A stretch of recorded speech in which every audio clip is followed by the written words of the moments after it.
Coucou, salut tout le monde, j'espère que vous allez bien et surtout soyez la bienvenue sur ma chaîne. Pour ceux qui viennent de me découvrir ou alors qui ne me connaissent pas encore, moi je me prénomme Vianel et ça fait déjà quelques années que je réside sur le territoire russe. Et dans cette chaîne, nous parlons de tout ce qui concerne la Russie, que ce soit l'immigration en Russie ou bien que ce soit la vie des étudiants en Russie. Bref, nous parlons de tout ce qui concerne la Russie. Et pour la vidéo d'aujourd'hui, j'ai décidé de vous parler de certaines erreurs à ne pas commettre une fois que vous aurez obtenu votre diplôme. Dans ma vidéo s'adresse beaucoup plus aux étudiants qui sont presque à la fin de leurs études ou encore ceux qui n'ont même pas encore fini. Cette vidéo est pour vous. Je vous prie de regarder cette vidéo jusqu'à la fin. Elle vous serait utile car ça vous permettra d'éviter de faire certaines erreurs que moi j'ai fait.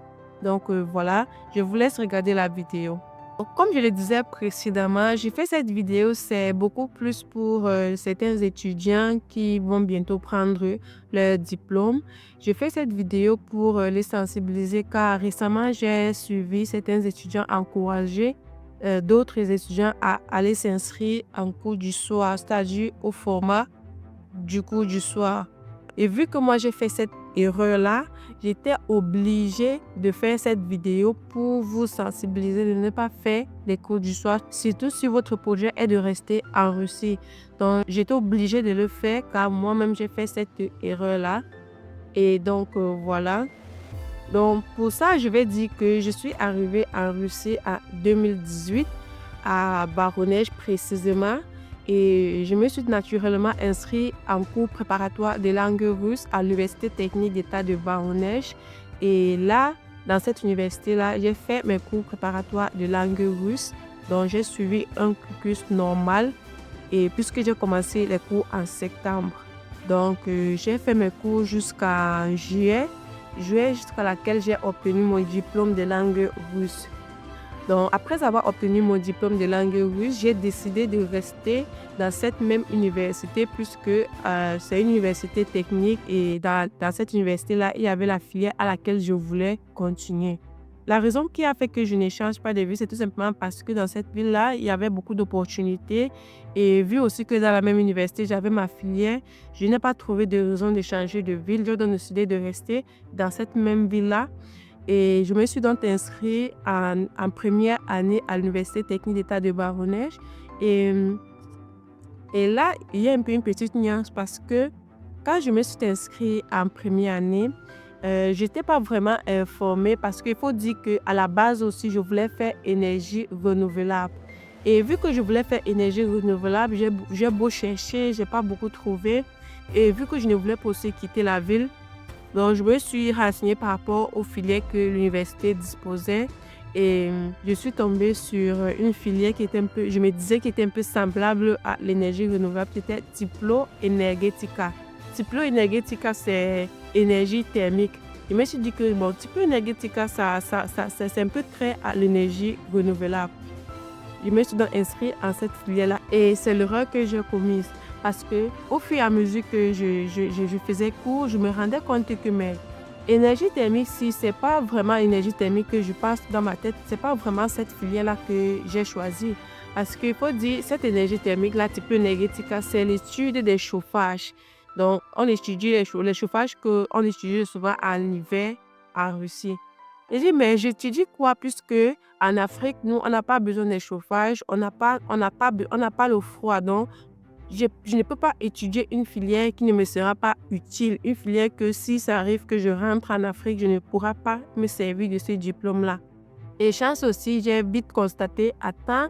Je suis donc allée à la décanat, j'ai demandé à changer de filière, j'ai expliqué, j'ai donné mes raisons pour lesquelles je veux changer de filière parce que la filière dans laquelle j'étudie me serait pas utile une fois que je vais retourner en Afrique. Et voilà, disons, j'ai expliqué cela et ils ont compris. Et il faut dire aussi que c'est possible de changer de filière. Quand tu commences une filière et que tu te rends compte que tu t'es trompé, il est possible de changer de filière. Donc, il suffit seulement juste d'aller signaler à l'université et ils vont te dire ce qu'il faut faire. Comme dans mon cas, ils m'ont dit d'attendre au deuxième semestre parce que nous sommes encore au premier semestre et c'est pas possible de changer au premier semestre. Donc, ce qu'il fallait faire, c'est que quoi? Je devais valider toutes les matières du premier semestre avant de changer au deuxième semestre. Donc, la condition pour changer, c'est valider toutes les matières. Tant que je n'ai pas validé toutes les matières, je ne pense pas qu'il serait possible de changer de filière. Donc, une fois que j'ai validé toutes les matières du premier semestre de la filière où j'étais, de Tiplo Energetica, donc une énergie thermique où j'étais, j'ai donc changé de filière. Je me suis inscrite à Electro Energetica et Electrotechnica, c'est électrotechnique. Donc, je me suis inscrite à cette filière-là et quand je suis arrivée dans cette filière-là, il fallait encore que je valide les matières précédemment que je n'avais pas assisté. Donc, il fallait que je valide encore les matières que je n'avais pas pu valider vu que je n'avais pas assisté à ce semestre-là. Donc, j'étais obligée de valider encore les matières que j'ai trouvées là. Bon, par chance, j'ai pu valider ces matières et j'ai continué normalement les cours. Et en 3e année, je me suis spécialisée en électro-prévôt. Électro-prévôt, c'est système d'automatisation des machines. Donc, je vais dire que je me suis inscrite en électro-énergética et électrotechnica et je me suis spécialisée en électro-prévôt, donc plus précisément en électrotechnique et énergie électrique. Et je me suis spécialisée en système d'automatisation des machines. Et j'ai suivi mon cursus normal jusqu'à ce que j'ai obtenu mon diplôme en électrotechnique, précisément en système d'automatisation des machines en juillet 2023. Après 4 ans d'études et 1 année de langue. Et c'est après ça que j'ai commis une erreur que je n'aimerais pas que vous fassiez pareil que moi. Donc cette année-là, l'université avait déjà ouvert une forme d'études de cours du soir, Oshnaya Zaoshnaya Form, c'est-à-dire les cours du soir. Et en cette année-là, nous étions la 2e promotion puisque la première promotion était avant nous. Et ceux qui s'étaient inscrits avant nous, ils ne nous avaient pas vraiment donné des détails par rapport à cela, vu que nous étions la 2e promotion. Et ce qui m'a beaucoup, moi personnellement, ce qui m'a beaucoup encouragé à aller m'inscrire là-bas, c'est tout simplement les frais de scolarité. C'était vraiment moins cher. C'est ça qui m'a beaucoup attiré. Et aussi, les cours, c'était en cours du soir. Dans les cours du soir, en journée, j'avais la possibilité de travailler. C'est vraiment ça qui m'a attiré là-bas. Et c'est après que je me suis rendu compte que c'était un cadeau empoisonné. Je vais vous expliquer tout à l'heure, ne vous inquiétez pas. Donc, je me suis inscrite en cours du soir. J'ai fourni tous les documents. On s'est inscrit en cours du soir parce que je n'étais pas seule. Nous étions nombreux. Et voilà. Et je me suis inscrite et normalement, on devait commencer les cours aussi en septembre. Chose qu'on a fait, on a commencé les cours en septembre. Et il faut dire que les cours du soir, c'est un peu vraiment différent par rapport aux cours du jour.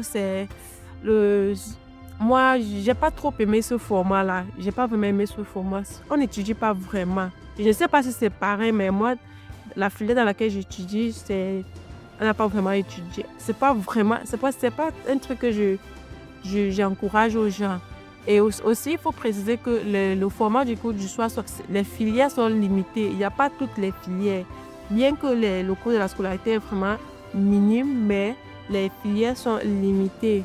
Donc, je me suis inscrite à une filière qui n'a rien à voir avec la filière dans laquelle j'ai étudié en licence, tout simplement parce que les frais de scolarité étaient moins élevés et qu'on avait la possibilité d'étudier en soirée. Donc, j'ai étudié, je me suis inscrite et 1 année après, parce que je travaillais dans une entreprise de la ville. 1 année après, l'entreprise, il y a une nouvelle loi qui est sortie que ceux qui sont en format en cours du soir ne peuvent pas travailler légalement. Donc, ils ne peuvent pas travailler normalement. Donc, l'entreprise, on était obligé de se séparer de l'entreprise à cause du format d'études que je faisais déjà. Et aussi, il faut dire que ce n'est pas seulement ça l'inconvénient de ceux qui font les cours du soir.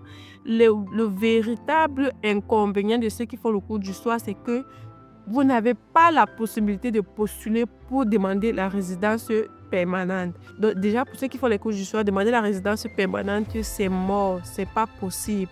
Donc, en plus de ne pas pouvoir demander la résidence permanente, vous n'avez pas la possibilité de travailler légalement. Donc, vous êtes un peu comme ceux qui font les cours de langue. Vous ne pouvez pas travailler légalement, vous ne pouvez pas travailler avec un contrat. Donc, vous travaillez, c'est seulement juste comme ça, mais ce n'est pas vraiment officiel. Donc, c'est après que j'ai compris que les cours du soir, là, c'était un cadeau empoisonné puisque on est limité à certains trucs. On ne peut pas vraiment faire ce que ceux qui sont en temps plein font.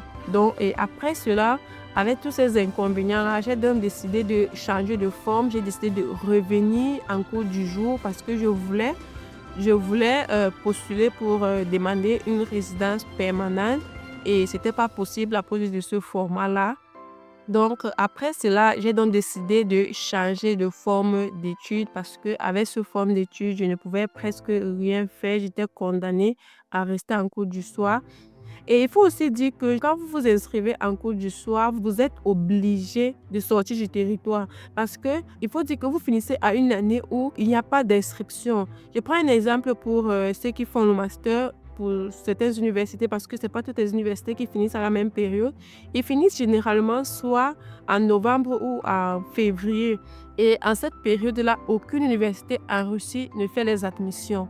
Donc, il faut dire que quand vous finissez donc en cette période-là, la seule option que vous avez, c'est de sortir du territoire et attendre maintenant août pour faire une nouvelle demande d'admission dans une autre université pour avoir un format normal.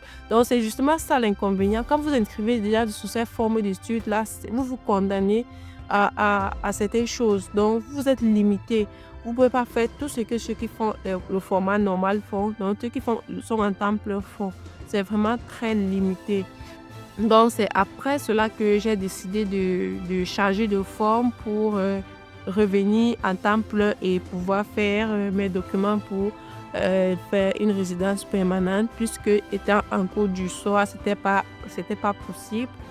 Bon, c'est vrai que ça demande un peu beaucoup de moyens financiers, mais bon, c'est mieux de faire ce sacrifice et payer l'argent et revenir en temps plein pour pouvoir faire des documents que de rester en cours du soir, faire des dépenses vraiment que à la fin, vous serez obligé toujours de sortir du territoire.